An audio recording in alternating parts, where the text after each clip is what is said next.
नमस्कार। कलाम एकेडमी के online platform पर आपका स्वागत है। आज हमारी जो कक्षा होगी वह है धातु रूप का हमारा जो टॉपिक है उससे संबंधित है। देखिए, धातु रूप का टॉपिक अपने आप में एक महत्वपूर्ण टॉपिक है।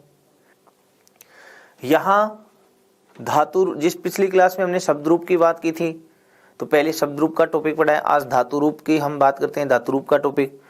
तो देखिए, मैंने आपको पहले भी कहा था, आज फिर से बता रहा हूँ, शब्द रूप धातु रूप का टॉपिक है वो हमें खुद को पढ़ना होता है, याद करना होता है। लेकिन कितने एक धातु रूप हम याद करें, तो आपके सिलेबस में जो जो धातुएं दे रखी हैं, परस्मैपदी, आत्मनेपदी, उभयपदी जो धातुएं हैं, उन धातुओं के जो रूप हैं वो आपको याद करने हैं। अब यदि हम चर्चा करें कि सभी धातुओं के रूप क्या हम याद करें, तो नहीं।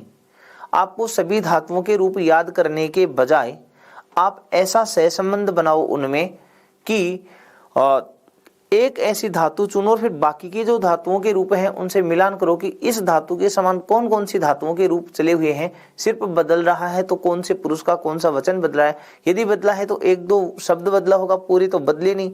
तो आप संबंध बना बना करके फिर तैयारी करें, जिससे क्या होगा कि आपको एक धातु रूप से अन्य जो धातु रूप हैं वो पहचान में आ जाएंगे। एक तो ये तरीका होता है कि एक धातु याद कर ली, उसके पांचों लकारों में रूप याद कर लिए, उसके समान फिर कौन कौन सी प्रयुक्त होंगी, उनके पांचों लकारों में उसके समान चर्चा कर लीजिए। एक तो ये तरीका होता है। कुछ धातुओं के रूप अगर अलग हो रहे हैं और हमें पहचान में नहीं आ रहे कि ये कौन सा लकार है, कौन सा पुरुष हो सकता है, कौन सा वचन हो सकता है, तो आप यदि कोई भी धातु याद करते हैं और फिर उसके समान अन्य के रूप दिखाई दे रहे हैं, तो आप एक दो वर्ण ऐसे पकड़ो कि कौन से पुरुष में बार बार कौन से वर्ण का प्रयोग हो रहा है और वह वर्ण अन्य किसी पुरुष में दिखाई नहीं दे रहा। जैसे एग्जाम्पल लेते हैं, कोई भी, मान लीजिए आपको एक उदाहरण के द्वारा मैं ये समझा दूं कि आपने सर थे का प्रयोग देखा, ठीक है, कि थे का अगर हम धातु रूप पढ़ रहे हैं उसमें थे का प्रयोग रहा है, धातु के साथ में आपको धातु दिखाई दी और धातु के साथ में अगर थे का प्रयोग दिखाई दे रहा है तो थे कौन से पुरुष में आ सकता है, ऐसे। तो ये एक एग्जांपल बता रहा हूं मैं। ऐसे भी वर्णों से भी हम धातु रूप के जो पुरुष हैं, जो वचन हैं, जो लकार हैं, उन सब की पहचान करेंगे और फिर आप अपने आंसर ढूंढना, आपको वैसे ही आंसर मिलेंगे। समझ गए? तो आप कोई धातु रूप पढ़ रहे हैं, उसके रूप सभी धातुओं में समान चल रहे, तो कोई एक ऐसा वर्ण पकड़ो कि ऐसा वर्ण सिर्फ और सिर्फ एक ही पुरुष में दिखाई दे रहा है, दूसरे में नहीं दे रहा। तो ऐसा कोई शब्द आ जाए तो उसके लिए आपको पुरुष की पहचान हो जाएगी। यदि लकार की हम बात करते हैं तो लकार में मात्राओं से पहचान कर लीजिए कि इस लकार में ऐसी मात्राएं मिलेंगी, इस लकार में ऐसी मात्राएं मिलेंगी या ऐसे वर्ण मिलेंगे। अगर वैसे दिखाई दे रहे हैं तो उसे लकार की पहचान कर लेंगे। लकार की पहचान हो गई, पुरुष की पहचान हो गई। विसर्गों आदि का प्रयोग देख करके वचन की पहचान कर सकते हैं। तो वो कैसे कैसे करेंगे, तो आज की क्लास में मैंने अभी कुछ नहीं बताया, मैंने पहचान का तरीका बताया कि कैसे पहचाने। तो आज की जो अपनी क्लास होगी उस क्लास में हम धातु रूप के साथ साथ में उसकी पहचान करने का तरीका वो सीखेंगे और कौन से लकार में किस रूप में रूप लिखे जाते हैं उनकी चर्चा करेंगे। तो चलिए स्टार्ट करते हैं। अपना जो टॉपिक है धातु रूप, तो सबसे पहली बात तो आप ये ध्यान रखें, क्रिया जो है, क्रिया का मूल रूप जो है वह क्या कहलाता है, धातु कहलाती है। क्रिया का मूल रूप क्या कहलाती है, धातु कहलाती है। दूसरी बात, धातु रूप जो है, धातु रूप वे किनमें प्रयुक्त होते हैं, लकारों में प्रयुक्त होते हैं। धातु रूप जो है वो लकारों में प्रयुक्त होते हैं। तीसरी बात हम बात करें,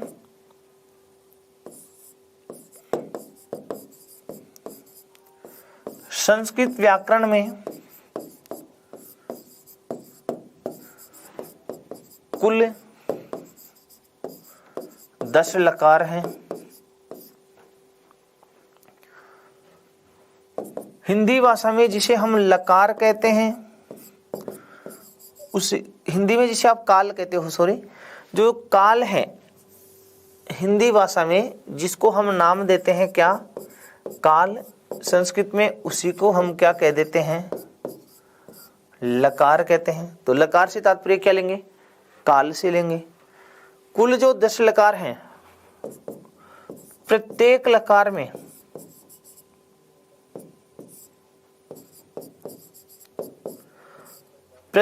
लकार में धातु के 9 रूप होते हैं। याद रखना, प्रत्येक लकार में धातु के 9 रूप होंगे और वो जो 9 रूप हैं, जो 3 पुरुषों एवं 3 वचनों में,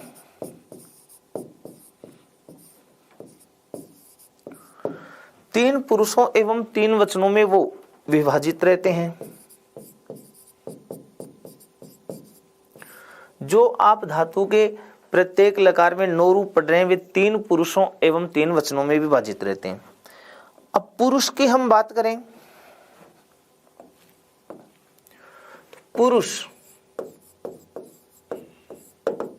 पुरुष कितने हैं, 3 हैं। नंबर 1 प्रथम पुरुष, इसी का दूसरा नाम है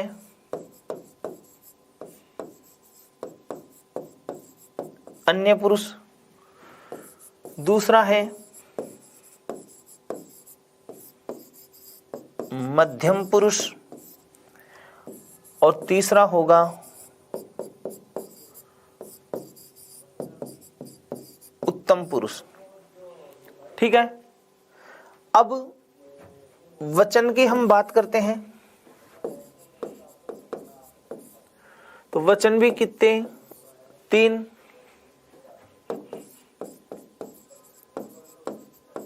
एक वचन, द्विवचन और बहुवचन। तो प्रत्येक लकार में धातु के जो 9 रूप होंगे वो 3 पुरुषों और 3 वचनों में विभाजित होंगे।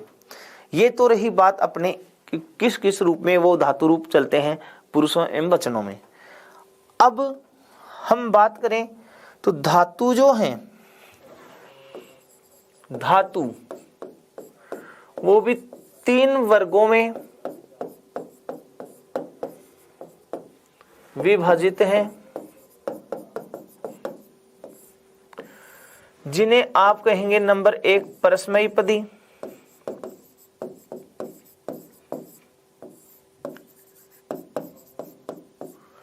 दूसरी आत्मनेपदी,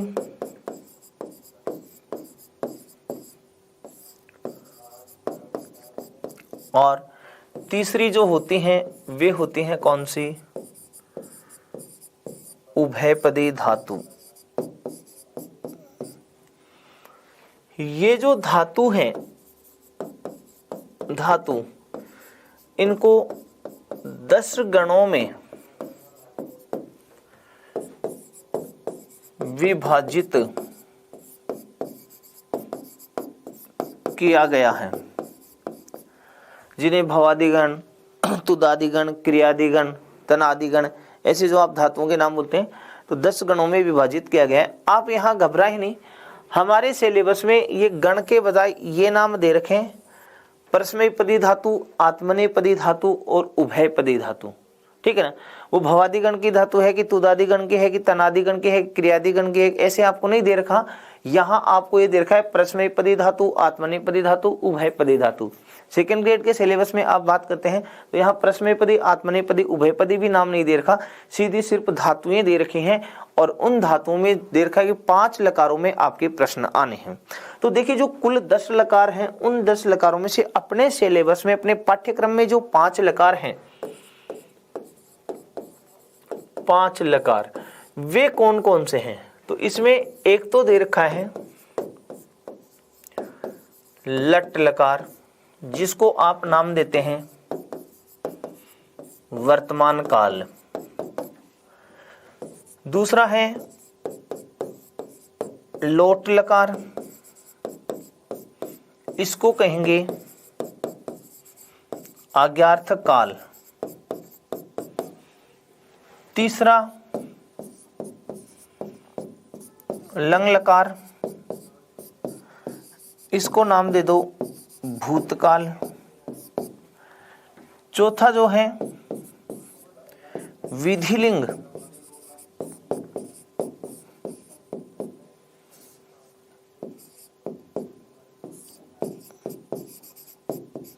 विधिलिंग लकार, जिसे कि आप चाहिए अर्थ में प्रयुक्त लेते हैं। चाहिए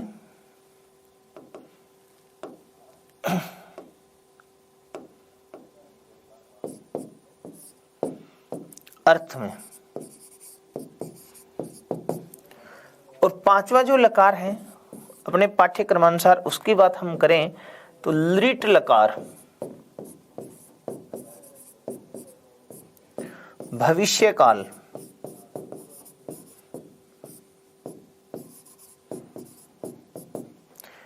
ये आपके पाठ्यक्रम में 5 लकार दिए गए हैं और प्रश्न जो होंगे वो इन्हीं 5 लकारों में से आपको पूछा जाएगा।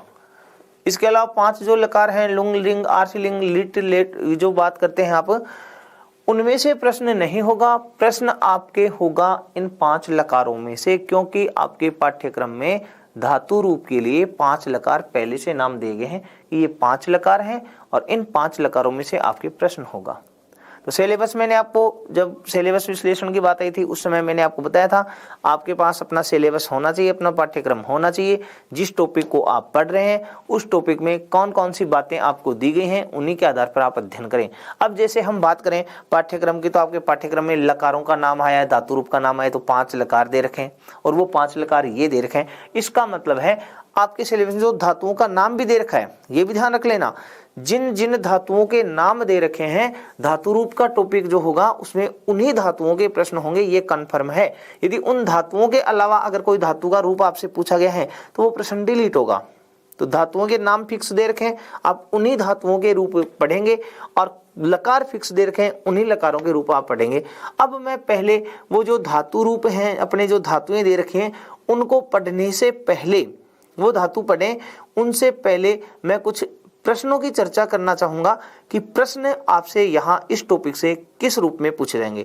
तो 2-3 तरीके से आपको यहाँ प्रश्न पूछे जाते हैं, पहले हम उनकी चर्चा करते हैं। देखिए प्रश्न कैसे पूछे जाते हैं, इसमें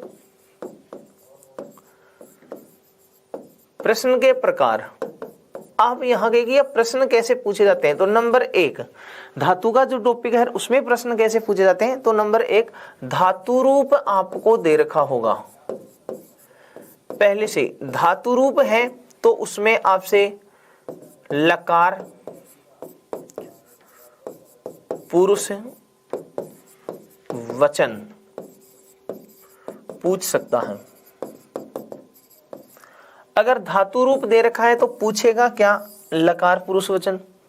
दूसरे तरीके से हो सकता है आपको वहां लकार पुरुष और वचन दिया गया हो,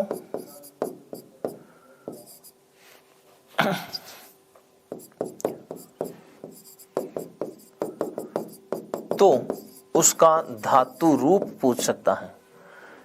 उल्टा हो गया ना, धातु रूप दिया गया है तो लकार पुरुष वचन पूछ सकता है, लकार पुरुष वचन दिया गया है तो फिर क्या पूछेगा, वो धातु रूप पूछेगा। ठीक है, 2 तरीके से आपके प्रश्न होंगे। हाँ, हो सकता है वहां लकार न पूछे, केवल पुरुष और वचन ही पूछ ले, हो सकता है वो पुरुष और वचन ही दिया गया हो, धातु रूप पूछ ले। तीसरा एक तरीका और, तीसरे तरीके से प्रश्न अपन ऐसे सकते हैं, हो सकता है जो धातु रूप दिया गया है, आपको जो धातु रूप दिया गया है उसमें मूल धातु का चयन करवा सकता है। जो धातु रूप दिया गया है और उसमें मूल धातु का चयन भी आपसे करवा सकता है। ये इस तरीके से प्रश्न आपको देखने को मिलेंगे। 3 तरीके से प्रश्न मिलते हैं, जिनमें सबसे ज्यादा हम बात करते हैं किस तरीके के प्रश्न होंगे। तो धातु रूप देगा तो लकार पुरुष वचन पूछेगा, लकार पुरुष वचन दे रखा है तो वो धातु रूप पूछेगा। ठीक है, रेयर केस में ऐसा हो सकता है कि अगर जो धातु रूप दिया गया है उसमें आपसे क्या पूछ ले, धातु पूछ ले। प्रश्न तो इस तरीके से आपको देखने को मिलेंगे। ये तो रही बात अपने प्रश्नों की।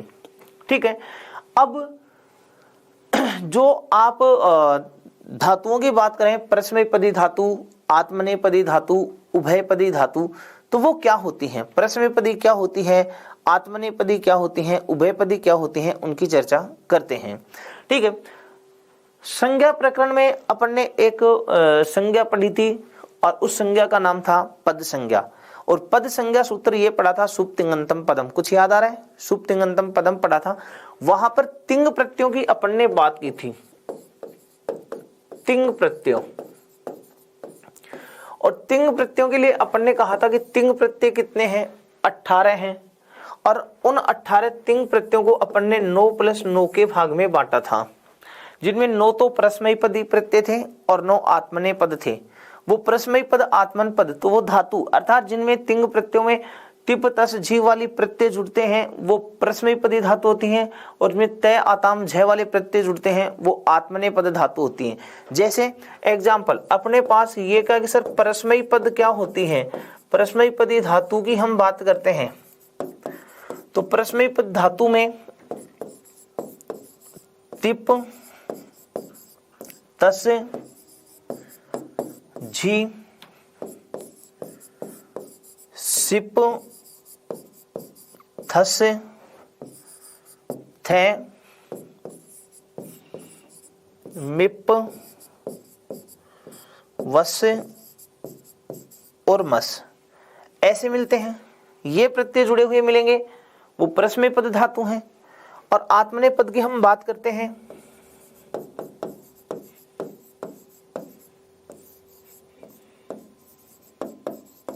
तो उसमें आपको मिलेंगे तय आताम झ थास आथाम ध्वम इट वही और महिंग। समझ में आ गया? ये प्रत्यय जुड़े हुए मिलेंगे, वो धातु कहलाएंगे कौन सी, आत्मनेपद। ठीक है, जैसे प्रस्मत पद की हम बात करें तो अपने पास एक धातु भू धातु, भू धातु है वो प्रस्मैपद धातु है। और यदि हम बात करते हैं सेव धातु की, सेव तो वो कौन सी है, आत्मनेपद धातु है।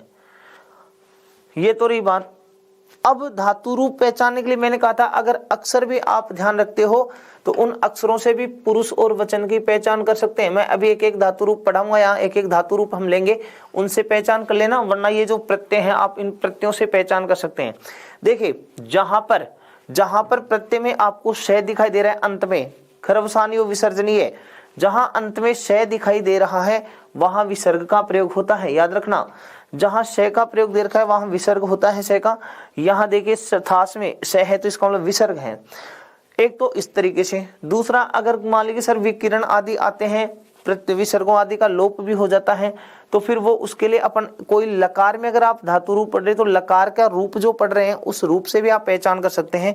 वैसे शॉर्टकट तरीका ढेंडे, एक शॉर्टकट, एक दो पुरुष, केवल मैं लकार की बात नहीं कर रहा हूं, यहाँ मैं पुरुष की बात कर रहा हूं। जो बात बता रहा हूं उस पर गौर करना कि अगर मान लो बाई चांस आपको सीधा पुरुष की पहचान करनी है कि प्रथम पुरुष आया है कि मध्यम पुरुष है कि उत्तम पुरुष, पहले उसी की चर्चा करते हैं। ठीक है, तो सुनो, देखो, अगर आपको पुरुष की पहचान करनी है तो आप ये जो अक्षर, ये प्रत्यय लिखे हैं ना, इन प्रत्ययों में अक्षर ढूंढो। कौन सा अक्षर है जो केवल एक ही पुरुष में आ रहा है बाकी दूसरे किसी में नहीं आ रहा, तो उसकी चर्चा करते हैं। देखना, से लास्ट वाली की बात नहीं कर रही तो विसर्ग के रूप में बदलता है ना, थे।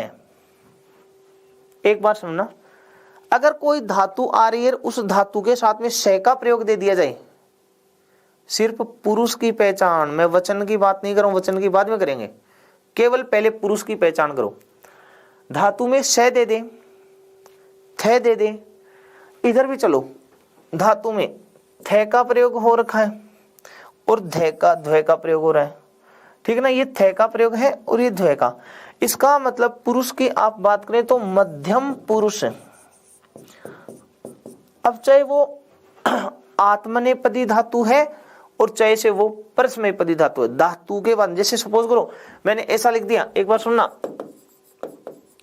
स्थास्यति ये लिख दिया, सर ये थे आ गया, अरे ये तो खुद ही धातु है यार, इसमें थे मत चुनना है, धातु होने के बाद में थे आएगा, ठीक है ना, धातु के रूप में थे आएगा। तो देखिए मध्यम पुरुष की पहचान में आप ये याद रखना, धातु के साथ से आ जाए, थे आ जाए और ध्वे, अगर ये मिल जाए तो आप समझ लेना वो मध्यम पुरुष का रूप आया है। अब लकार कौन सा होगा उसकी चर्चा अलग से करेंगे, लकार की चर्चा अलग से करेंगे। पहली बात तो ये है ना कि हम ये ढूंढें कि वो पुरुष कौन सा आया है। तो से मिल जाए, थे मिल जाए, ध्वे मिल जाए, मतलब कि देखो से भी दे रखा है, थे भी दे रखा है और ध्वे भी दे रखा है। यहाँ थे आ गया, यहाँ ध्वे आ गया, यहाँ से है, यहाँ थे है, यहाँ थे है।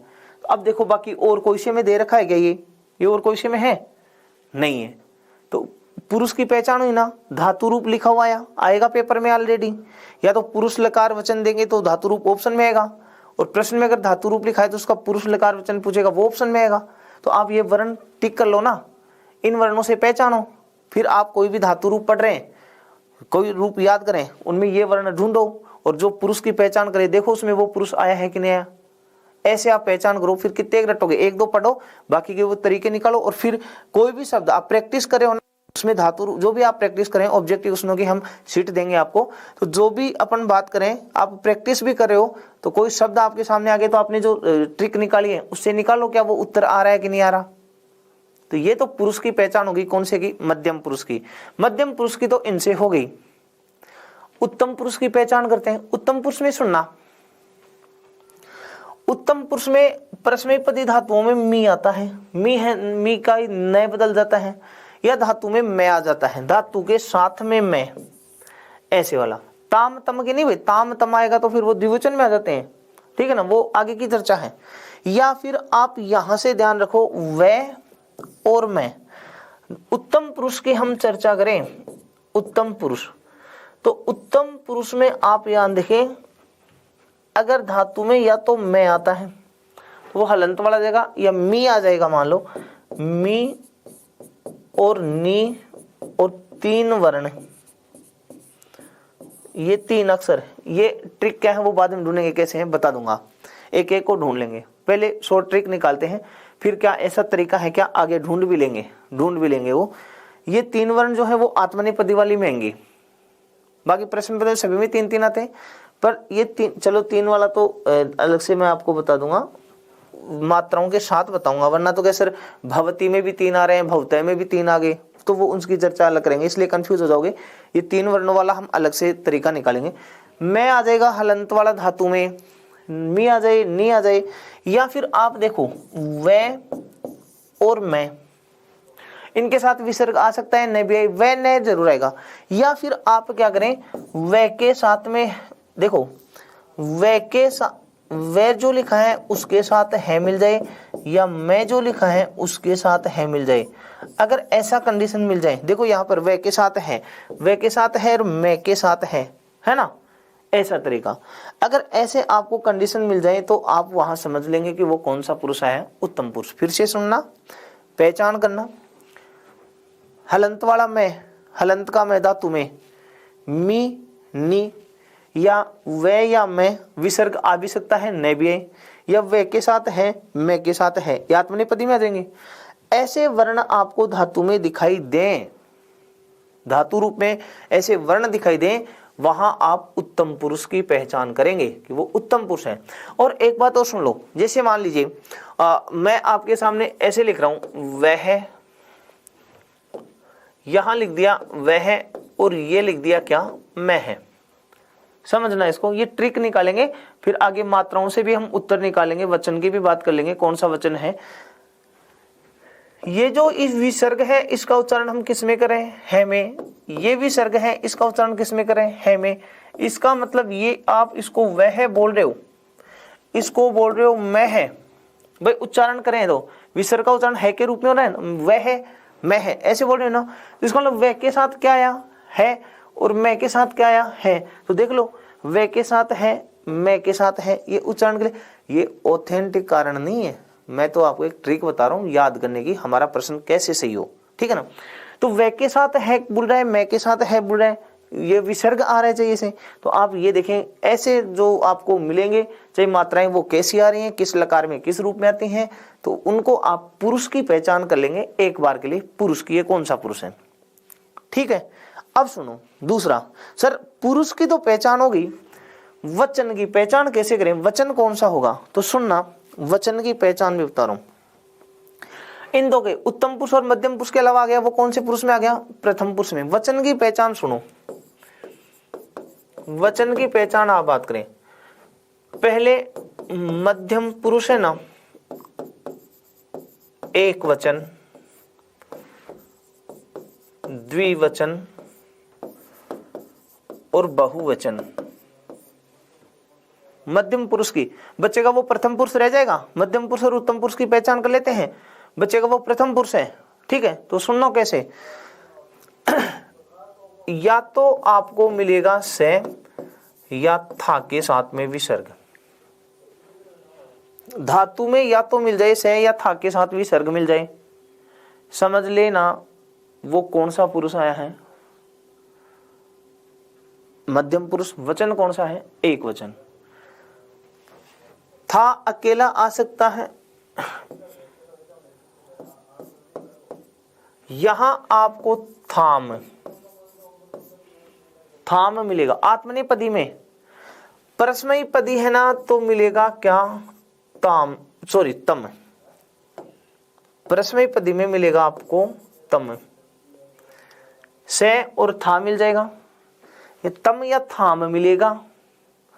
और यहां पर की हम बात करेंगे तो आत्मनेपदी में तो मिलेगा थे, सॉरी परस्मयपदी में तो मिलेगा थे, और आत्मनेपदी में मिलेगा यहां द्वय। द्वय से पहचान कर लेना, ठीक है ना। इससे ये द्वय, ऐसे इनसे पहचान हो जाएगी आपके वचन की। अब सपोज करो, जैसे मान लीजिए कोई भी मैं एक उदाहरण लिख दूं, मैंने ये लिख दिया से वस्व, ये लिख दिया से वस्व। अब इसमें पुरुष और वचन ढूंढना है, पुरुष और वचन हमें ढूंढना है, तो कैसे ढूंढेंगे, धातु कौन सी है, सेव, सेव धातु आ गई। और इसमें देखो से का प्रयोग दे रखा है, बोले सर वह भी आ गया। अरे वो तो वह तो बाद में है, पहले धातु के साथ से मिलते ही कर दो ना, से मिलते ही कर दो आप। तो से मिल गया, तो से मिलते ही आप समझ लो कौन सा पुरुष आ गया, ये मध्यम पुरुष आ गया। अब मध्यम पुरुष में सर वचन कौन सा है, फिर वचन कौन सा है, वचन की बात करो तो देखो से कहां मिलेगा, कौन से वचन में आएगा, एक वचन में आएगा, ये एक वचन में आना है। फिर जैसे मान लीजिए मैंने ये कहा सेवे या थाम, मैंने ये कह दिया सेवे या थाम। अब क्या आ गया, थाम आ गया। तो थाम देखो कहां पर आ रहा है, थाम द्विवचन में आ रहा है। पुरुष कौन सा है, मध्यम पुरुष, इसका मतलब ये मध्यम पुरुष का द्विवचन आया है। जैसे मान लीजिए मैं ऐसे लिख रहा हूं सेवध्वम, सेवध्वम लिख दिया मैंने। अब सेवध्वम लिखा तो क्या गया, द्वय, और द्वय की पहचान से मध्यम पुरुष आया है। वचन की बात करेंगे तो बहुवचन आ रहा है, ऐसे आप पहचान करें। थे वाला को जैसे आपने ये लिख दिया करोसी, अब ये तो ओ के कारण ये से बन गया मूर्धन्य, वरना आप इसको पढ़ते हैं पठसी, तो तुम्हें से आ रहा है ना, तो मध्यम पुरुष का एक वचन है। तम की बात कर लीजिए, जैसे मैंने कहा ए पठ तम, अब देखो तम आ गया, तम है तो इसका मतलब वो द्विवचन आया है मध्यम पुरुष का। थे की बात कर लिए, जैसे मैंने कहा पठथ, ये कह दिया। थे आ गया, विसर्ग का प्रयोग नहीं है, इसका मतलब ये बहुवचन में आ रहा है, और थाम होता तो आत्मनेपदी में वो द्विवचन में। तो एक एक अक्षरों से आप यहाँ पहचान करेंगे। तो वो जैसे जैसे हम धातु रूप पढ़ेंगे उनमें मैं आपको अक्षरों, ये जो अक्षर मैं बता रहा हूँ उनकी आप पहचान में आपसे कराते चलूंगा। साथ ही देखिए एक उदाहरण और दे दूं, मान लीजिए अपने पास ये आ गया से वा वही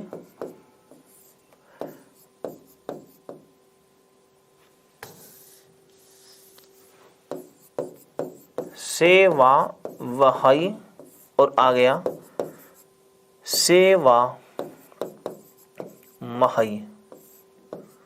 ठीक है, अब पुरुष पूछ लिया, पुरुष और वचन, तो वे के साथ है आ गया वही, इसका मतलब उत्तम पुरुष का द्विवचन, और मैं के साथ है आ रहा है, इसका मतलब ये उत्तम पुरुष का कौन सा वचन है, बहुवचन है। तो ये ट्रिक निकाल करके आप अपने वचन और पुरुष की पहचान कर सकते हैं। बाकी दूसरा एक तरीका और भी है, आप किसी एक धातु के पांचों लकारों में रूप याद कर लो, फिर उसके समान अन्य के साथ ऐसा किसी धातु है उसका रूप आपको जो याद कर रखें उसी के समान दिखाई दे रहे हैं, तो सेम टू सेम वो वर्णों की पहचान करते हैं, उसका पुरुष और वचन बता दीजिए, लकार बता दीजिए। ठीक है, तो चलिए एक एक स्टार्ट करते हैं, अपने धातुओं की ओर बढ़ते हैं। सबसे पहले हम बात करें परस्मैपदी धातु की, और परस्मैपदी धातु में जैसे भू धातु है उस भू धातु की हम बात करते हैं। भू धातु, और भू धातु है जिसका अर्थ होता है क्या, होना। ये जो भू धातु है इसकी हम बात करते हैं। मैंने अभी आपको एक बात कही थी और वो ये कही थी कि किसी भी लकार में अगर आप धातु के रूप देखते हैं तो आपको 9 रूप दिखाई देंगे। अब उन 9 रूपों को 3 तो पुरुषों में और 3 ही वचनों में विभाजित किया गया है। इन पुरुष और वचनों के लिए अपन ने ये कहा था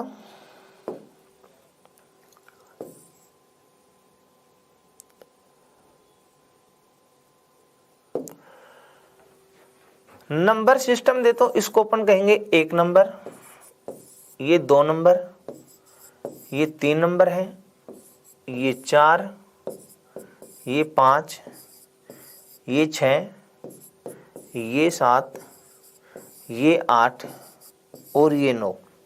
9 रूप हो गए ना। अब मैं यही तो समझाना चाह रहा था आपको, प्रत्येक लकार में धातु के कितने रूप होंगे, 9 रूप होंगे। अब यदि आप परस्मैपदी की बात करते हैं, ये धातु कौन सी है, परस्मैपदी। अब परस्मैपदी धातु में सबसे पहले लकार कौन सा आ रहा है, लट लकार, जिसको वर्तमान कहते हैं, वर्तमान काल कहते हैं। तो भू धातु के जब आप रूप लिखेंगे तो भवति, भवतः, भवंती, भवसी, भवतः, भवत, भवामी, भवावह, भवामह, ये रूप हो गए। मतलब धातु के साथ आपको अति, अतः, अंति, असि, अथः, अथ, आमी, आवह, आमह, ये जोड़ करके रूप बनाने हैं। ठीक है, अब यहां देखो लट लकार जो है, लट लकार, इस लट लकार में आप देखेंगे कि 2, 5, 8 और 9, ये नंबर 2, 5, 8, 9, 2, 5, 8 और 9, मतलब कि ये वाला रूप। ठीक है, 2, 5, 8, 9 पर किसका प्रयोग हो रहा है, विसर्ग।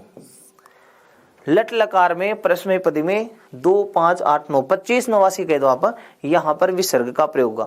ये जो आप कौन बना रहे हैं समकोण, यहाँ पर आपको विसर्ग का प्रयोग करना है।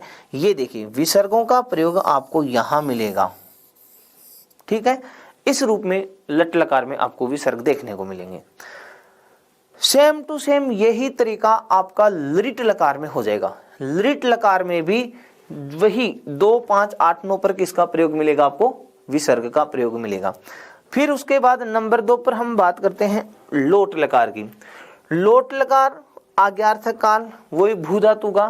अब लोट लकार के रूपों की पहचान आप किससे करेंगे, अतु, अताम, अंतु, ए, अतम, अत, आनी, आव, आम। अब एक बार यहाँ ध्यान दो, थोड़ा सा यहाँ ध्यान देने की जरूरत है। क्या इसमें विसर्ग का प्रयोग हो रखा है, नहीं। विसर्ग का प्रयोग नहीं, इसमें विसर्ग का प्रयोग कहीं पर भी नहीं होता है, इसको विशेष ध्यान रखना है आपको। अब अतु अताम अंतु जोड़ेंगे तो देखो भवतु भवताम भवंतु, भव ए जोड़ना है ना, तो भव भवतम भवत भवानी भवाव भवाम। देखिए वो जो आप एक एक अक्षरों की पहचान करे थे ना, उनसे आप तरीका ढूंढे। देखिए ताम और तम, तो ताम का प्रयोग तो प्रथम पुरुष में और तम का प्रयोग जो है वो मध्यम पुरुष में, नी या मी और लास्ट में वह या मैं उत्तम पुरुष में आ रहे हैं। बाकी आप प्रथम पुरुष की पहचान अलग से कर लेंगे, ठीक है ना। इस तरीके से आप वहां पहचान करेंगे लोट लकार की। फिर उसके बाद अगला जो लकार है वह है लंग लकार। लंग लकार में एक बात विशेष ध्यान रखना, आपको पहले तो मिलेगा ए, फिर आएगी इसमें क्या धातु, और फिर उसके बाद जो शेष प्रत्यांश हैं वो जुड़ेंगे। मतलब मोटी मोटी पहचान आप किससे करेंगे, ऐसे। और ए कहाँ जुड़ेगा, धातु से पहले।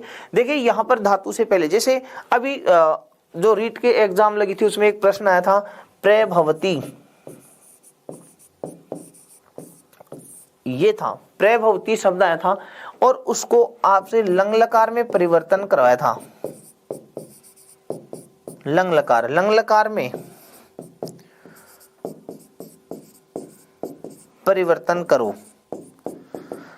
मैंने कहा धातु से पहले ए जोड़ना है। वहां जो ऑप्शन आ रहे थे ना उसमें ए, प्रभवत और प्राभवत ये दोनों ही आ गए।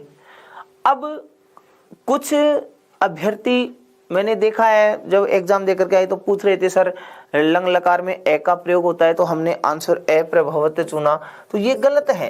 ए प्रभवत जो है वो गलत है। क्यों कि सर लंग लकार में तो ए का प्रयोग होता है तो ए आ गया। अरे ए का तो प्रयोग होता है, बिल्कुल सही है, आपने सही चुना कि ए का प्रयोग मिलेगा, लेकिन वो जो ए है वो किसके साथ मिलेगा, धातु के साथ। क्या ये जो ए है वो धातु के साथ है, ये तो उपसर्ग के साथ है, इसका मतलब ये गलत था। तो फिर कैसे होता, आप क्या करते, प्र उपसर्ग को हटाते, ठीक है। फिर भवती जो है उससे पहले क्या जोड़ेंगे, ए जोड़ेंगे, और ए भवत होगा, ऐसे होगा, धातु से पहले ए। अब धातु से पहले ए है तो इन दोनों को संधि करो और अकह सवर्णी दीर्घ से शब्द क्या बन जाएगा, प्रभवत। इसका मतलब आंसर ये था। तो सर वो बात यहाँ क्यों बता रहे हो, मैं इसलिए बता रहा हूँ यहाँ कि यहाँ आप अगर लंग लकार की पहचान करना चाहते हैं तो सुनिए, ए जो मिलेगा वो किससे पहले मिलेगा आपको, धातु से पहले। धातु से पहले ए जुड़ करके आएगा, इसका मतलब वो लंग लकार का रूप है। सर कई बार धातु में आ भी जुड़ करके आ जाता है, जैसे कोई एग्जांपल बताइए आ का। जैसे मान लीजिए मैंने कहा ये शब्द लिख दिया आगच्छत, ये शब्द आ गया, इसमें तो ए नहीं आया, आ आया है। अरे भाई ए आया है, इसमें पहले उपसर्ग हटाओ आप, तो आपने उपसर्ग हटाया आ और उसका कर दिया एगच्छत। अब देखो धातु में ए का प्रयोग दे रखा है, उससे पहले उपसर्ग है आ, फिर से दीर्घ संधि कर दी तो ए या आ मिलता है ना। तो ये जो आ है, अगर आगच्छति आ गया तो आगच्छति में तो नहीं होगा। तो एक तो अगर ऐसा आ जाए फिर वो आगच्छति तो लट लकार में, तो पैसे कैसे पहचाने, तो आगे वाला जो शब्द आ रहा है ना उससे फिर आप लकार की पहचान करेंगे। तो मोटे मोटे तौर पर आप इतना समझ लीजिए कि धातु से पहले क्या मिलेगा, हमें ए मिलेगा, और ए मिलने के साथ में, ए मिलने के साथ फिर आगे जो शेष प्रत्यांश है वो आपको इस तरीके से जुड़े हुए मिलेंगे। अत, एताम, अन्य, एह, एतम, अत, अम, आव, आम। एक बात और सुन ले, ये जो न आ रहा है ना आधा न का प्रयोग आपको बहुवचन में मिलेगा। सेवताम, सेवेताम, सेवंताम, अंताम, सेवंताम, आधा न आ गया ना। लभ्य रन, आधा न आ गया। ए भवन, आधा न आ गया, बहुवचन में मिलेगा, और वो भी प्रथम पुरुष का बहुवचन। ऐसे ट्रिक निकाल लो। अब चलो यहां वापस आते हैं। आपने यहां ध्यान दिया कि ये जो अपने पास प्रत्यांश जुड़े हुए हैं इसमें आप देखेंगे कि अत, अताम, अन्न, एह, अतम, अत, अम, आव, आम, ये तो दे रखा है, लेकिन विसर्ग का प्रयोग जो है, विसर्ग का प्रयोग हमेशा याद रखना 4 नंबर पर ही होगा। मतलब कि मध्यम पुरुष का कौन सा वचन? एक वचन। विसर्ग का प्रयोग केवल और केवल आपको एक जगह ही मिलेगा, इसके अलावा विसर्ग का प्रयोग नहीं मिलेगा। किस में? लंग लकार में। तो लंग लकार में एक तो पहचान करेंगे ऐसे और विसर्ग से पहचान हो जाएगी एक वचन की, इसके अलावा विसर्ग का प्रयोग आपको नहीं मिलेगा। ये जब धातु रूप आप देखेंगे तो उनमें आप पहचान करेंगे। अब रूप कैसे चलने? धातु से पहले क्या जोड़ दिया? ए जोड़ दिया, और फिर इसके रूप ए, बाकी के जो प्रत्यांश है वो जोड़ करके बना लीजिए। ए भवत, ए भवताम, ए भवन, ए भवः, ए भवतम, ए भवत, ए भवम, ए भवाव, ए भवाम, ये रूप आ गए। ए का प्रयोग हो गया, विसर्ग का प्रयोग हो रहा है, इसका मतलब कि आप वो कहेंगे कौन सा लकार आ गया? लंग लकार आ गया, और विसर्ग है तो मध्यम पुरुष का एक वचन है, ठीक है ना। ताम आ गया तो प्रथम पुरुष, और तम आ गया तो मध्यम पुरुष, इनकी पहचान कर लेंगे। यहां हलंत है, हलंत है तो प्रथम पुरुष का एक वचन, और हलंत नहीं है तो मध्यम पुरुष का बहुवचन, और फिर लास्ट में यहाँ पर धातु के साथ मैं आ रहा है, और इधर देखेंगे लास्ट में वह और मैं पूरा। यहाँ हलंत वाला मैं है, यहाँ मैं पूरा है। ऐसे आप अंतर करेंगे और फिर आपका पुरुष और वचन चुनेंगे। ठीक इसी प्रकार विधिलिंग लकार की बात करें तो विधिलिंग लकार की पहचान आप दो तरीके से कर सकते हैं। दो तरीके से पहचान,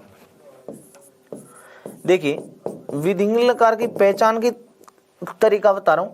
एक तो आपको धातु मिलेगी और धातु में एक ही ध्वनि और ये वर्ण, एक ही ध्वनि और ये वर्ण मिल जाए, इसका मतलब आप समझना वो विधिलिंग लकार है।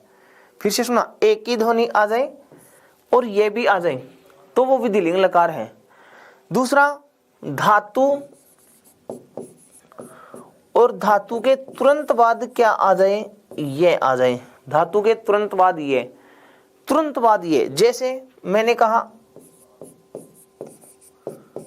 हन्यात, अब धातु कौन सी है? हन है, और उसके बाद में ये विधिलिंग लकार कर दो। दूसरा, जैसे मैं एक उदाहरण देख रहा हूं, सेवेयाताम,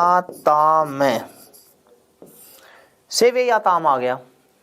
अब सर इसमें धातु रूप हमें आ नहीं रहा, लकार बताओ। कोई बात नहीं, मूल धातु निकालो कौन सी है? सेव धातु है। अब सेव में एक तो देखो एक ही ध्वनि आ गई, और साथ में ये देखो ये भी आ गया, ठीक है ना। और ताम आ रहा है, तो ताम कौन सी में आता है? प्रथम पुरुष में। इसका मतलब ये विधिलिंग लकार है और प्रथम पुरुष है, द्विवचन है। होगी ना पहचान? ऐसे ट्रिक निकालो और उनसे भी पहचान कर सकते हो। बाकी धातु रूप याद करोगे उससे भी सही हो जाएगा। अपन ऐसे कोई एक दो अक्षर चुने फिर उससे भी हम सही कर सकते हैं, ठीक है। दूसरी बात, आप यू से भी पहचान कर सकते हैं। यू, अरे यू बहुवचन में यू जहां पर मिल जाए ना, उसका मतलब वो विधिलिंग लकार बहुवचन में आया, प्रथम पुरुष का बहुवचन आया यू में। ऐसे भी आप वहां पहचान कर सकते हैं। यहां लास्ट में यम देख लो, मैं हलंत वाला आ गया, ये वह और मैं आ गया, इनसे पहचान कर लो उत्तम पुरुष की, ठीक है ना। इस तरीके से हम पहचान करेंगे। अब देखिए विसर्ग की हम बात करते हैं। विसर्ग, तो विसर्ग का प्रयोग जो है ना, इसमें विसर्ग का प्रयोग 3 व 4 नंबर पर। अब 4 पर तो मिले या न मिले? 4 पर तो मिले या न मिले, लेकिन 3 नंबर पर तो हमेशा ही मिलेगा, वो आत्मनेपदी में। आत्मनेपदी जब धातु पढ़ेंगे आत्मनेपदी, तो उसमें 3 नंबर पर विसर्ग आना है। 4 नंबर पर आ भी जाए न भी है, लेकिन 3 नंबर पर तो आना है, ये ध्यान रखना। और परस्मैपदी में 3 पर भी आता है, सॉरी माफ हो जाऊंगा, रिपीट करता हूं उसको। अगर आत्मनेपदी धातु है तो 3 नंबर पर तो नहीं आएगा, लेकिन 4 नंबर पर आएगा। ये है 4 पर, 4 पर तो बिल्कुल आना ही आना है, चाहे 3 पर आए चाहे से ना आए। यही बात थी, यही थी। और परस्मैपदी की हम बात करते हैं तो वहां 3 और 4 दोनों पर विसर्ग आता है। इस बात का हम ध्यान रखें, ठीक है ना। क्लियर? अब चलो आगे चलते हैं। अब इसमें आप ए और ये से पहचान लीजिए, धातु के साथ ये से पहचान लीजिए, फिर ठीक है विसर्गों से पहचान कर लीजिए कौन सा पुरुष कौन सा वचन है। अब रूप चलेंगे एत जोड़ेंगे तो भवेत, भवेताम, भवेयुः, भवेः, भवेतम, भवेत, भवेयम, भवेव, भवेम, ऐसे रूप यहाँ आपको देखने को मिल जाएंगे। विधिलिंग लकार हो गया। अब चलते हैं लृट लकार पर। लृट लकार में आप रूप, जो लृट लकार है उसमें आप रूप पहचानेंगे। तो देखिए लट लकार की जो बात की थी मैंने, वही तरीका बताया था कि लट में और लृट में विसर्गों का प्रयोग समान होता है। विसर्ग जो है वो उसी की तरह प्रयुक्त होगा, वही 2, 5, 8 और 9 पर, 2, 5, 8, 9 पर जो है वो विसर्ग का प्रयोग मिलेगा। लेकिन पहचान कैसे करें कि ये लृट लकार है कि नहीं है? तो लृट की पहचान जो है ना, लृट लकार की पहचान तो आप 3 वर्णों से कीजिए, या तो श से करो, श और ये, दंत्य स और ये दंत्य स और ये आएगा, उससे पहचान कर लीजिए। अगर उससे नहीं है तो मूर्धन्य स के साथ ये आ जाए, इससे पहचान कर लीजिए। और मूर्धन्य स भी नहीं आई तो क्ष्य, ये वाला ये के साथ, इनसे आप पहचान कर लेंगे कि वह कौन सा लकार आया है, लिट लकार है। बाकी रूप जो है परस्मयी पदी में तो वो जो लट लकार में रूप चलते हैं सेम टू सेम, वैसे ही आप लिट लकार की हम बात करेंगे। अब वहां पर भवती था या भविष्यति हो गया, इट का आगम हो जाता है, भविष्यति, भविष्यतः, भविष्यन्ति, भविष्यसि, भविष्यतः, भविष्यत, भविष्यामि, भविष्यावह, भविष्यामः, ये परस्मयी पदी धातु ही अपनी भू धातु, उससे आप पहचान करेंगे। अब एक बात का और ध्यान रखना, या मैं 2-4 विशेष बातें बता देना चाहता हूं आपको। अब आगे चर्चा करते हैं लिट लकार में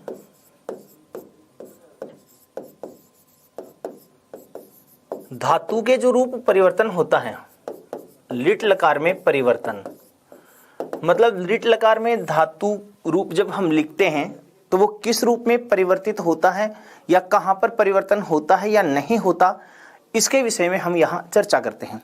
तो देखिए लिट लकार में जब धातु का रूप लिखा जाता है तो पहली बात तो ये देखो, यदि धातु का स्थानीय आदेश हो तो वह लिट लकार को छोड़कर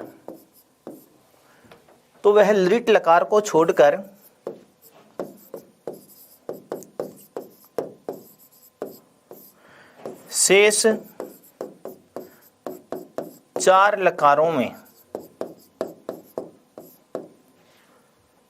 कौन कौन से, लट, लोट, लंग, विधिलिंग,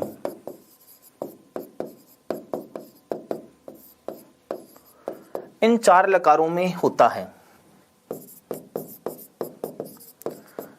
इसको समझो, आप इस बात को समझो, ये क्या कहना चाह रहा है। जैसे मान लीजिए कोई भी एक एग्जांपल लेते हैं, अपने पास धातु आ गई कौन सी, गम धातु। अब गम धातु के यदि हम रूप लिखते हैं तो गम धातु का जो स्थानीय आदेश आप बात करें गच्छ की, तो ये लट, लोट, लंग और विधिलिंग 4 में ही होगा। यदि आप इसका, अब देखो अपन बात करें इसके रूप कैसे, लट में तो ये बन जाएगा क्या, गच्छति। अगर लोट में इसके रूप लिखेंगे तो बन जाएगा गच्छतु, ठीक है। इसी प्रकार यदि हम इसके लंग लकार में रूप लिखेंगे तो आप ऐसे लिखोगे अगच्छत। विधिलिंग लकार में हम इसके रूप लिखेंगे, विधिलिंग लकार में तो गच्छेत, ये होगा। लेकिन जैसे ही हम इसका लिट लकार लिखेंगे ना, तो लिट लकार में इसका रूप क्या होगा, गमिष्यति। तो ये समझाना चाह रहा था मैं यहाँ, आप इसको ध्यान दें कि लिट लकार में परिवर्तन कैसे होते हैं कैसे नहीं होते। यदि कोई धातु है जिसका स्थानीय आदेश होता है, जैसे गम के स्थान पर क्या कर दिया, गच्छ स्थानीय आदेश कर दिया, तो वो स्थानीय आदेश इन 4 लकारों में तो हो जाएगा। लेकिन जैसे ही आप लिट लकार में रूप लिखेंगे तो वहां पर जो है वो आदेश नहीं होगा, मूल धातु के रूप में ही लिखा जाएगा। एक तो ये तरीका विशेष ध्यान रखें। अब ऐसा कौन कौन सी धातुओं में होता है उसके लिए हम ध्यान करें। जैसे गम की बात की तो गम का क्या बन जाता है, गच्छ। इसी प्रकार जैसे स्था की बात करते हैं तो स्था का बनता है क्या, तिष्ठ। ठीक है, इसी प्रकार दृश्य धातु की हम बात करें तो दृश्य का बन जाता है पश्य। इसी प्रकार यदि आप पाने में पा धातु की बात करते हैं तो इसके स्थान पर बन जाता है क्या, पिब। इसी प्रकार यदि हम ग्रह धातु की बात करते हैं तो वहां बन जाता है क्या, जिग्र। ठीक है ना। ऐसे तो ये आदेश इन धातुओं के स्थान पर होते हैं। तो वो कौन से के होंगे, तो अगर ये आप आदेश कर रहे हो तो ये आदेश 4 लकारों में ही होंगे, लेकिन लृट में तो मूल धातु जो है इसी के रूप में रूप लिखा जाएगा। एक तो ये तरीका। दूसरा, अब लृट में अगर इनके रूप लिखेंगे तो लृट में तो इसका तो हो गया गमिष्यति, इसका आप करेंगे स्थास्यति, इसका बन जाएगा द्रक्ष्यति, इसका बन जाएगा पाश्यति, इसका बन जाएगा घ्रास्यति। आप ऐसे कहते हैं ना। तो इस तरीके से अब ये कैसे बदल रहे हैं, किस रूप में बदल रहे हैं, इसकी चर्चा आप ये ध्यान रखेंगे। एक तो तरीका हो गया मूल धातु के रूप में लिखेंगे। दूसरा तरीका एक और है। दूसरा तरीका क्या है उस पर ध्यान दें। आकारांत धातु मिल जाए, आकारांत धातु, तो लृट लकार में बिना परिवर्तन, बिना किसी परिवर्तन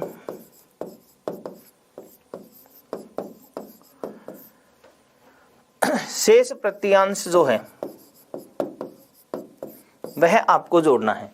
जैसे अभी बात करे थे, आपके पास धातु आ गई दा, तो रूप लिखेंगे दास्यति। इसी प्रकार धातु आ गई जैसे ज्ञा, तो लिखा जाएगा ज्ञास्यति।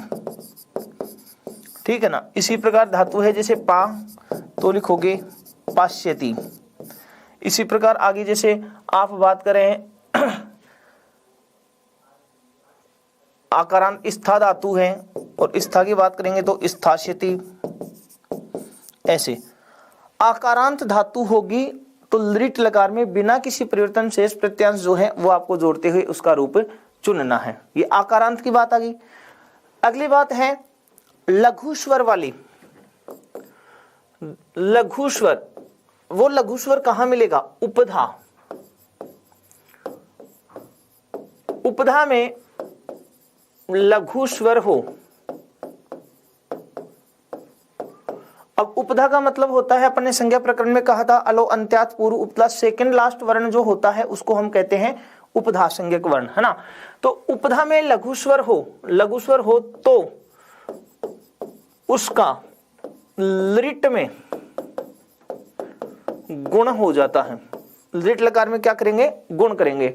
मतलब कैसे, जैसे धातु है अपने पास लिख धातु आ गई। अब उपधा में लघु स्वर है ले, ई और ख, तो ये जो ई है उसका हमें गुण कर देना है। गुण क्या होता है, ए।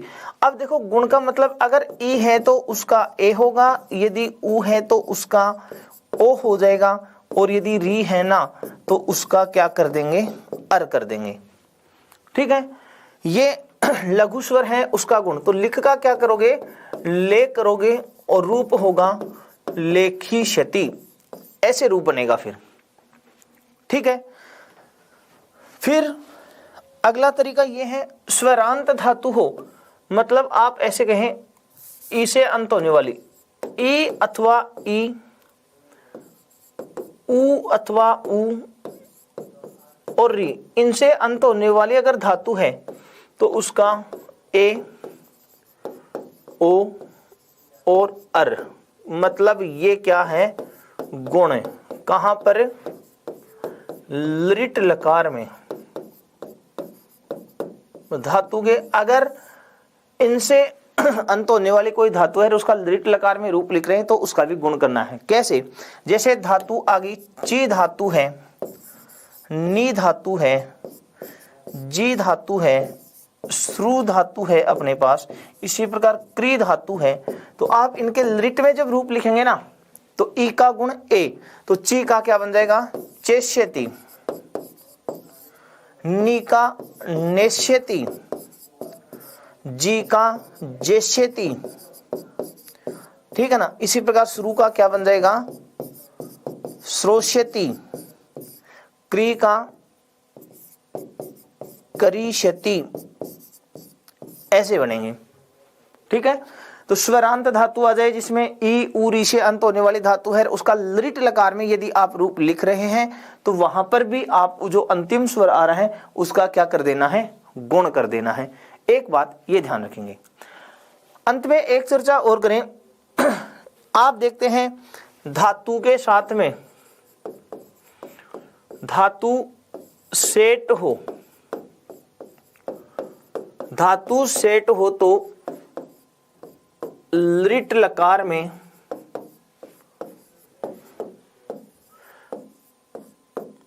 इट का शेष रहता है क्या ई, इट का आगम हो जाता है।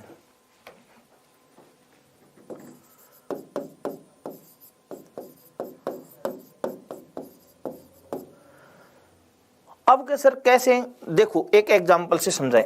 अपने पास पठ धातु है, अब इसका लृट में रूप आप ये लिखते हैं पठिष्यति, ये लिख रहे हैं, तो यहां पर जो ई का आगम है ना वो सेट धातु होने के कारण ही होता है। तो अगर धातु सेट होगी लृट लकार में हम रूप लिखेंगे उसके, तो वहां पर ईट का आगम आर्ध धातु का सेट बलादे से इट का आगम होगा, ई का आगम होगा। हमें क्या पता कि ये सेट है कि अनिट है, तो देखो धातु रूप तो वहां परीक्षा में आपके लिखा हुआ आएगा। तो आप ये ध्यान रखें जिन धातुओं में लृट लकार में ई आ रहा है ना, ई के साथ जो धातु होंगी वो धातु कहलाएंगी आपकी कौन सी सेट धातु, ठीक है। इस प्रकार से हम पता करना है कि लृट लकार में कहां कहां पर किस किस रूप में परिवर्तन होते हैं। धातु रूप की अपन ने बात कही है, तो ये था धातु क्रिया का मूल रूप धातु होता है। धातु रूप लकारों में होते हैं, लकार 10 होते हैं। लकार को काल कहा जाता है। अपने संस्कृत में कुल 10 लकार हैं, जिनमें 5 लकार अपने पाठ्यक्रमानुसार प्रमुख हैं। प्रत्येक लकार में 3 पुरुष और 3 वचन होते हैं। इस प्रकार धातु के कितने रूप होते हैं 9 रूप होते हैं। वो 9 रूपों में 3 पुरुष आ गए और 3 वचन आ गए। उसके बाद हम बात करें धातुओं को 3 भागों में बांटा जाता है, 3 वर्गों में बांटा जाता है। परस्मैपदी धातु, आत्मनेपदी धातु, उभयपदी। परस्मैपदी की हम बात करते हैं जिनमें तिप तस झी सिप थस्त है मिप वस मस ऐसे प्रत्यय जुड़ेंगे, वो तो परस्मैपदी में होंगी। तय आताम जय थास आताम ध्वम इट वहिंग महिंग जुड़ेंगे, वो आत्मनेपदी होंगी।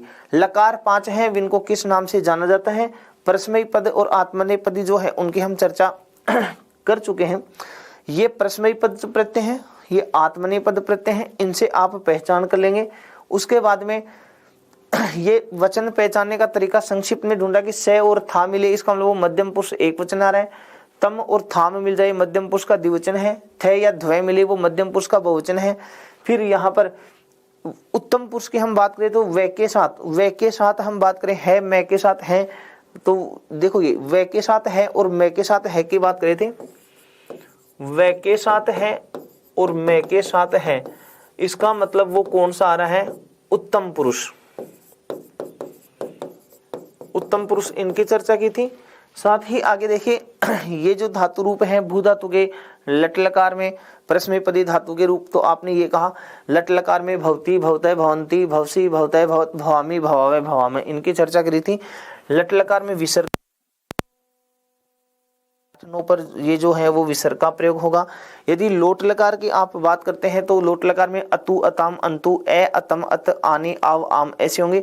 लेकिन यहाँ ये सबसे इंपॉर्टेंट बात है, इसमें विसर्ग का प्रयोग आपको कहीं पर भी देखने को नहीं मिलेगा। फिर उसके बाद अपन ने लंग लकार की बात की। लंग लकार में सबसे मोटी बात तो ये थी कि धातु जो होगी उससे पहले किसका प्रयोग मिलेगा आपको ए का प्रयोग मिलेगा। और विसर्ग की आप बात करेंगे तो विसर्ग सिर्फ और सिर्फ एक जगह ही यहाँ विसर्ग का प्रयोग मिलेगा, और वह होगा कितने नंबर पर 4 नंबर पर, मतलब मध्यम पुरुष का एक वचन, यहीं पर आप विसर्ग का प्रयोग मिलेगा। ठीक है। फिर उसके बाद अपन ने चर्चा की विधिलिंग लकार की।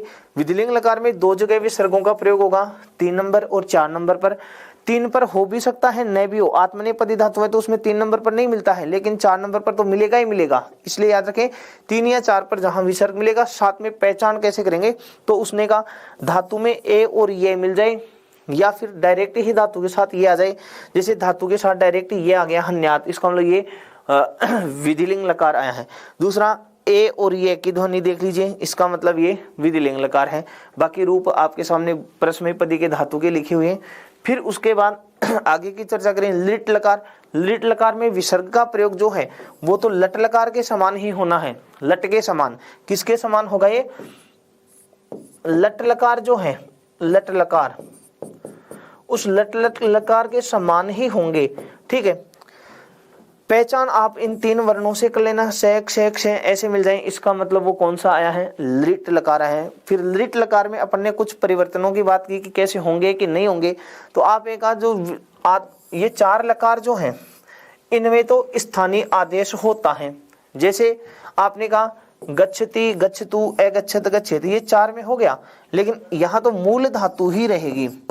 मूल धातु कहाँ? लिट में। लिट में तो मूल धातु ही रहनी है। जैसे गम का गमिष्यति, पा का पाशति, बाकी इन 4 में बदल रहा है, लेकिन इसमें नहीं बदला। फिर परिवर्तन कैसे करें कुछ, तो उसमें ये कहा अगर इट का आगम होगा तो वो लिट लकार में ही होगा। जैसे पठती, पठतु, एपटत, पठेत, इसमें ई नहीं है इन 4 में, लेकिन यहाँ देखो यहाँ ई का आगम हो रहा है।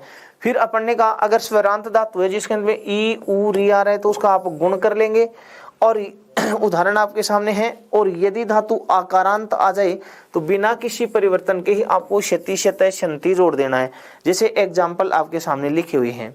इसी प्रकार अगर कोई हलंत धातु आ जाए और उपदा ढूंढनी है आपको, उपदा, और उपदा में भी स्वर कौन सा होना चाहिए? लघु स्वर, उसका भी आपको क्या कर देना है? गुण। और उपदा में लघु स्वर गुण का मतलब ई का ए, ऊ का ओ, री का अर। जैसे कि लिख धातु है तो गुण कर दिया और रू बन गया क्या? लेखी क्षति। ठीक है ना। इस तरीके से आप वहां जो धातु रूप हैं उनमें आप पहचान करेंगे। क्लियर भाई? तो ये अपने धातु रूप थे। अब उसमें एक बात और कर लेते हैं जाते जाते। जो भू धातु हमने परस्मैपदी धातु पढ़ी है, परस्मैपदी भू धातु पढ़ी है, उस भू धातु के समान कौन कौन सी ऐसी धातु हैं जिनके रूप चलते हैं? तो आप स्क्रीन पर देख रखे हैं। पठ, देखो लिट लकार, यहां ध्यान दो। सबसे लिट लकार में धातुओं के रूप बदल जाते हैं, मतलब जो स्थानीय आदेश आदि जो हो रहा है, मैंने अभी थोड़ी देर पहले आपको बताया था, वो परिवर्तन आपको लिट लकार में ही देखने को मिलेगा। बाकी लट लकार में जो ब्रैकेट में आपको जो ये लिखा हुआ मिल रहा है, तो 4 जो लकार हैं, लट्टे, लोट, लंग, विधिलिंग, उनमें तो आपको जो भी धातु आ रही है उसको जो ब्रैकेट में आपको जो शब्द दिखाई दे रहा है उसकी तरह रूप चलते हुए दिखाई देंगे। बाकी जो लिट लकार है भविष्यत काल, उसमें मूल रूप में। तो आप ये ध्यान दें, यहाँ पर आपके सामने कुछ धातुएं लिखी हैं। इन धातुओं के रूप जो हैं वो आपको परस्मैपदी जो धातु है भू धातु, भू धातु के तुल्य,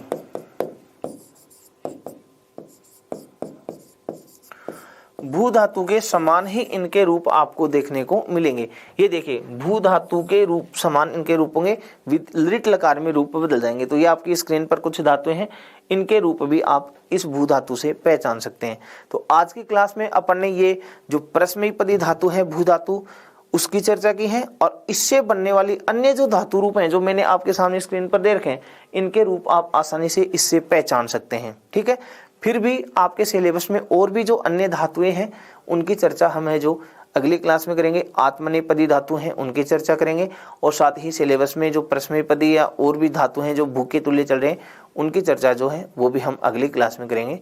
जय हिंद।